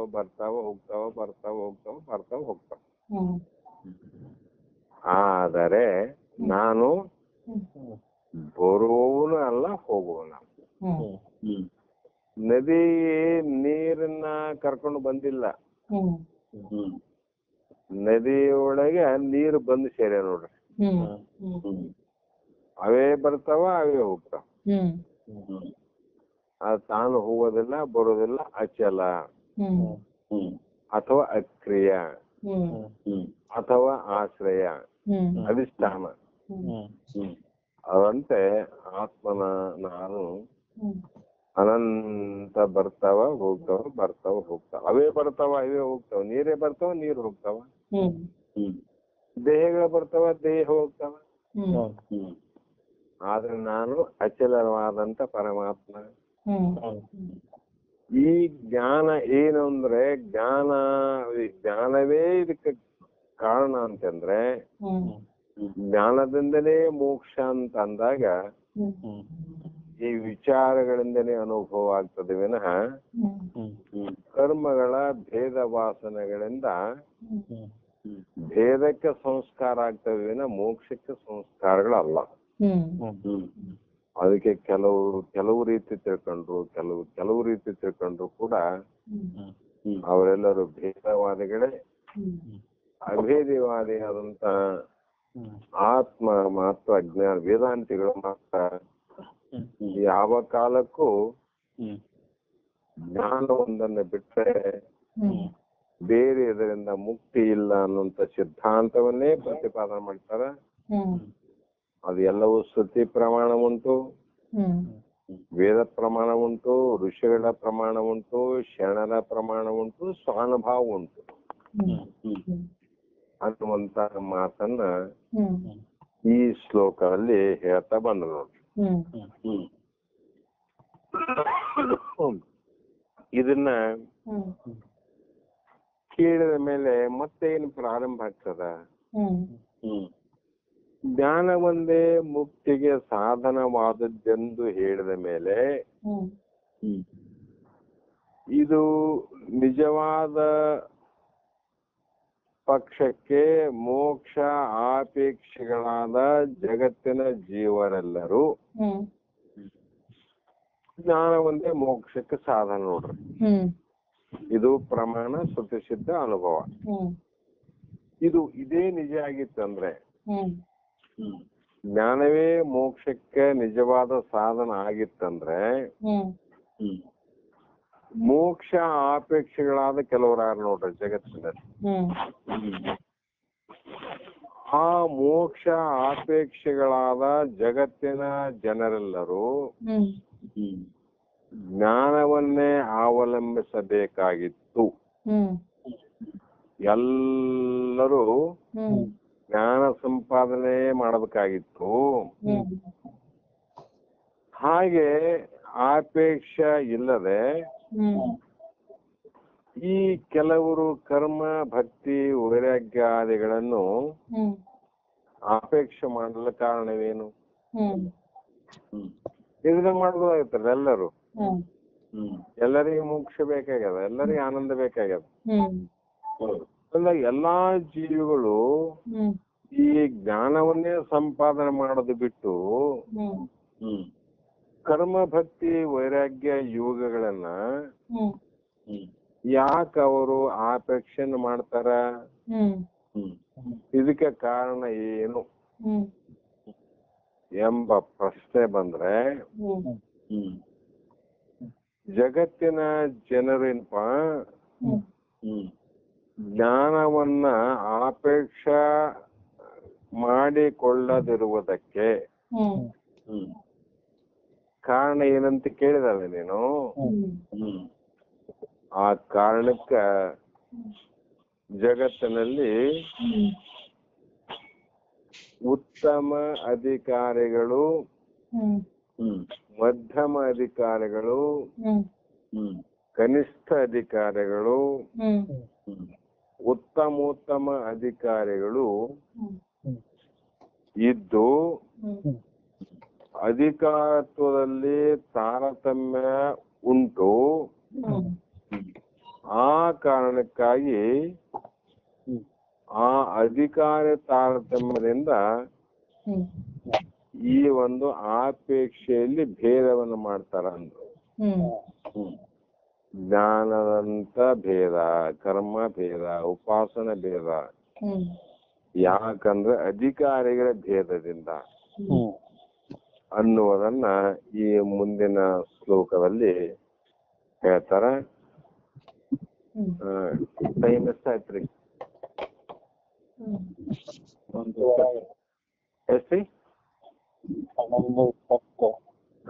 ಆಯ್ತಾ, 11:20 ಸ್ವಲ್ಪ ಅಷ್ಟು ಮಾಡ್ರಿ. ಸ್ವಲ್ಪ ಇದನ್ನ ಹಂಗೆ ಸ್ವಲ್ಪ ಮನನ ಮಾಡ್ರಿ, ಚರ್ಚೆ ಮಾಡ್ರಿ. ಏನ್ ತಪ್ಪಲ್ಲ. ಈ ಕೆಲವ್ರು ಕರ್ಮ, ಕೆಲವ್ರು ಯೋಗ ಮಾಡ್ಬೇಕಂತಾರ, ಕೆಲವ್ರು ತಪಸ್ ಅಂತಾರ. ಇವೆಲ್ಲ ಯಾಕ ಅಂತಂದು ಅದಕ್ಕೆ ಹೇಳ್ಬಿಟ್ರಿ. ಯಾಕೆ ಮಾಡ್ತಾರ ಅಂತಂದ್ರೆ ದ್ವೈತ ವಾಸನೆ ಅವ, ಅದಕ್ಕಾಗಿ ಅವರು ಅದನ್ನ ಮಾಡ್ತಾರ.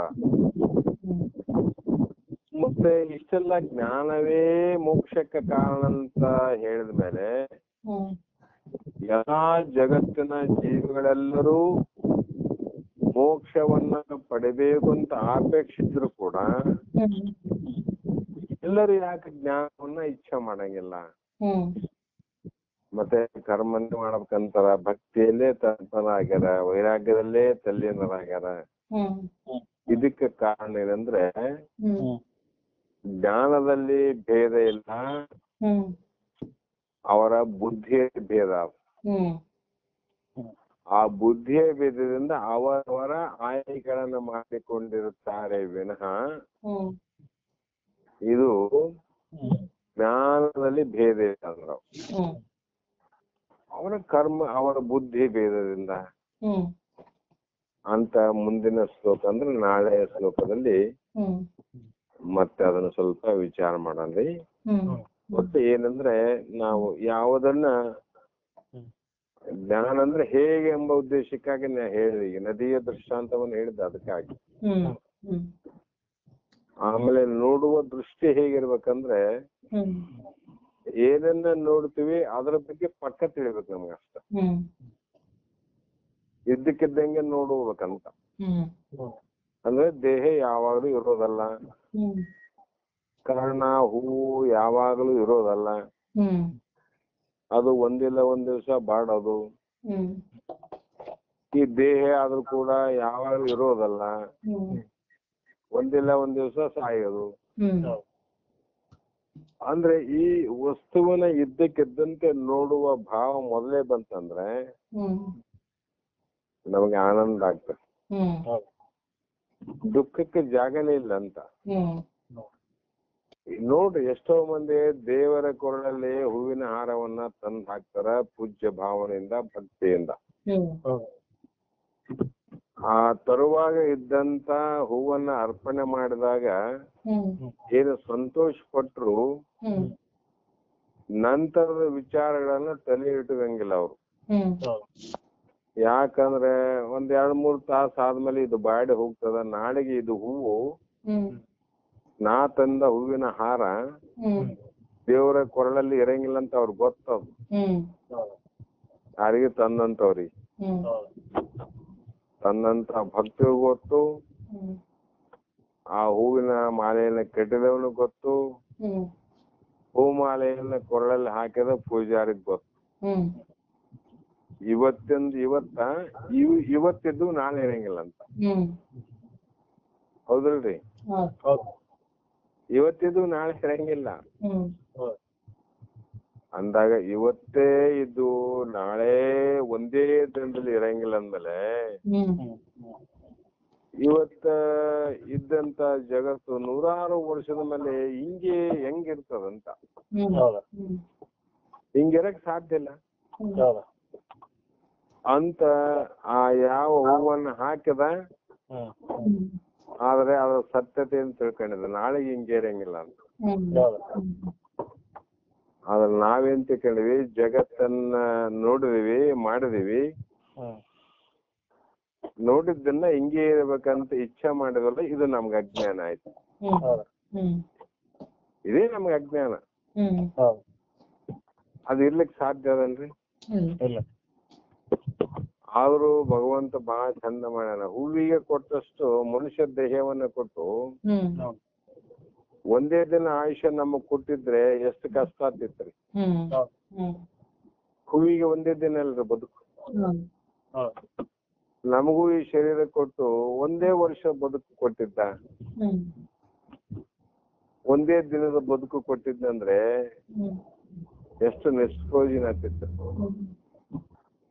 ನಮಗೆ 100 ವರ್ಷ ಆಯುಷ್ಯ ಕೊಟ್ಟಾನ ಭಗವಂತ. 100 ವರ್ಷ ಆದ ಮೇಲೆ ಒಂದ್ ದಿವ್ಸ ಇದು ಬಾಡ್ತದ ಅಂದ್ರೂ ಕೂಡ ಎಷ್ಟು ದುಃಖ ಪಡ್ತೀವಿ ನಾವು. ಆದ್ರ ಆ ಹೂವು ದುಃಖ ಪಡ್ಲಿಲ್ಲ ನೋಡ್ರಿ. ಅದು ಕ್ರಿಯೆ ಅಂತದು. ಇದು ಕ್ರಿಯೆ, ನಿರಂತರವಾಗಿ ನಡೀತಕ್ಕಂತ ಕ್ರಿಯೆ. ಈ ಮರದಲ್ಲಿ ನಾನು ಕಡೆಗೆ ಆಗೇನೆ, ನಾಳೆ ದಿನ ಈ ಮರದಲ್ಲಿ ಇನ್ನೊಂದು ಹೂ ಬರ್ತದ, ಗೊತ್ತದಲ್ರಿ? ಇವತ್ತು ಕಡೆಯಾದ ಹೂವು ಹೇಳ್ತಿತ್ತು, ನಾ ಕಡೆಗಾದ್ರೆ ನನ್ನಂತ ಹೂವು ನಾಳೆ ಇನ್ನೊಂದು ಬರ್ತದಲ್ಲಿ. ಅದಕ್ಕೆ ಜ್ಞಾನ ಅದ್ ನೋಡ್ರಿ. ಹ್ಮ್ ಅದಂಗ ಹ್ಮ್ ನಮಗೂ ಕೂಡ ಈ ಜಗತ್ತು ಹೀಗೆ ಅಂತಲ್ಲ, ಇದು ಹೋದ್ರೆ ಏನಾಯ್ತು ಇನ್ನೊಂದ್ ಜಗತ್ ಬರ್ತದ, ಹ್ಮ್ ಎಲ್ಲಿ ಗೊತ್ತದ ಅದು. ಹ್ಮ್ ಅದಕ್ಕೆ ಹ್ಮ್ ನದಿ ಹೆಂಗ ತನ್ನ ನೀರನ್ನ ಹೋಗೋರಿಗೆ ಹೋಗಂತದ, ಬರೋರಿಗೆ ಬರ್ರಿ ಅಂತ. ಹ್ಮ್ ಅದಕ್ಕೆ ಸುಂದರವಾಗಿ ಕಾಣ್ತದ.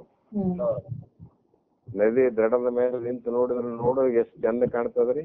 ಹ್ಮ್ ನಾಳೆ ಪ್ರವಾಹ ಬಾಳ ಬಂದಾಗ ಕೃಷ್ಣಾ ನದಿ ನೋಡಕ್ ರಾಯಚೂರಿಂದ ಬರ್ತಾರ. ಹ್ಮ್ ಪ್ರವಾಹ ಬಾಳ ಬಂದದ್ರ ನೋಡಕ್ ಬರ್ತದ. ಕಾರಣ ಬಹಳ ಸಂತೋಷವಾಗಿ ಕಾಣ್ತದಂತ.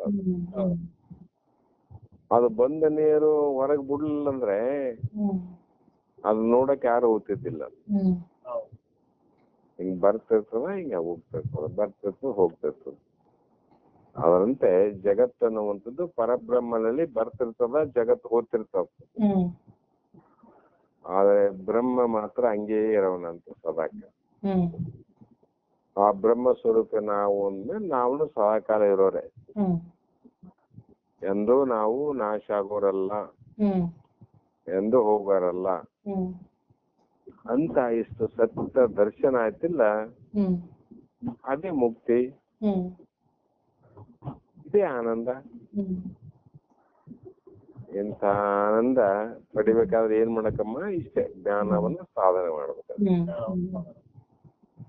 ನಾಳೆ ದಿನ ಮತ್ತೆ ಇವ್ರ ಪ್ರಶ್ನೆ ಆದಲ್ಲ ಈಗ, ಎಲ್ಲರೂ ಇಂಥದ್ದನ್ನ ಯಾಕ ಸಾಧನೆ ಮಾಡಂಗಿಲ್ರಿ, ಯಾರು ಅಪೇಕ್ಷೆ ಮಾಡಂಗಿಲ್ಲ, ಬೇರೆ ಬೇರೆ ಯಾಕೆ ಅಪೇಕ್ಷೆ ಮಾಡ್ತಾರಂದ್ರೆ ಅವರ ಬುದ್ಧಿ ಭೇದದಿಂದ ಅನ್ನೋದನ್ನ ನಾಳೆ ದಿನ ವಿಶೇಷ ಅರ್ಥದಲ್ಲಿ ಸ್ವಲ್ಪ ವಿಚಾರ ಮಾಡೋಣ. ಇಲ್ಲಿಗೆ ಮುಕ್ತಾಯ ಮಾಡೋಣ. ಮಳೆ ಹೇಗಿದೆ ಮಲ್ಲಿ? ಬರ್ಲಿ ಬರ್ಲಿ ಬರ್ಲಿ ಬರ್ಲಿ ನೋಡ್ರಿ, ಹಂಗೆ ಬರೋದೇ. ಆಯ್ತು, ಆರಾಮಿರಮ್ಮ, ರೆಸ್ಟ್ ಮಾಡ್ರಿ. ನಮಸ್ಕಾರ. ನಮಸ್ಕಾರ ತಾಯಿ, ನಮಸ್ಕಾರ.